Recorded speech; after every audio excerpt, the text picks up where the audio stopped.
The video you are about to see is for entertainment purposes only. If you would like to learn self-defense or any martial art, please seek the instruction of a certified instructor. What's going on, everybody? JB here, doing another video. And this week, we're going to talk about something that I have been watching nonstop lately, and that's Dragon Ball. Dragon Ball Z. Dragon Ball and Dragon Ball Z, more importantly, has really taken over the Western world by storm. I never watched it myself when I was younger. All of my friends did. I just didn't really have access to it. So watching Dragon Ball Z as a kid, I can imagine you would love to do crazy stuff using your inner energy and your ki, but as adults, we all know that that's not very realistic. About a year ago, I decided, it's one of those things that I should have watched by now. So I sat down, I started watching it, and I could not stop. With my newfound love for Dragon Ball Z and my old-found love for martial arts, I want to talk about a way that we could translate some of the characters' movements and some of the characters' fighting styles to be applicable in real life. Now, if you're going to talk about Dragon Ball Z, you got to talk about Goku. Goku, savior of all known universes, questionable dad, and all-around warrior. He may not be the smartest, but the man sure does love a good fight.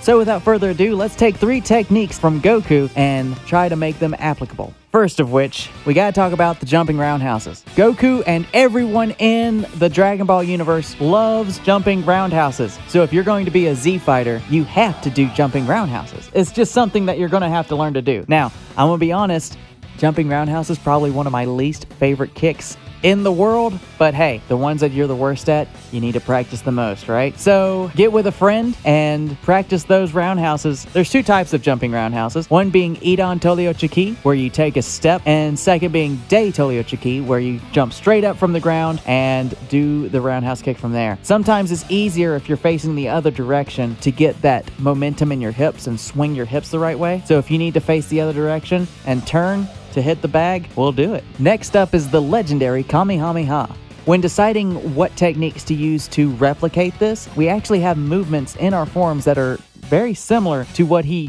does when creating a Kamehameha. The inspiration for this movement for me came from 3 separate forms. First of which being Pyanan Odon, second of which being Basai, and third of which being Sipsu. You start with the high X block, and as you twist to bring down, you can actually trap your opponent's arm, pulling them to the side, which already puts you in a good position as opposed to your opponent. It was difficult for me to think about what to do afterwards, because you can't actually shoot energy out of your hands, of course. This is where the movement from Basai comes in. You can actually move forward and then use that move from Basai, which is very similar to the Kamehameha, to then attack another opponent.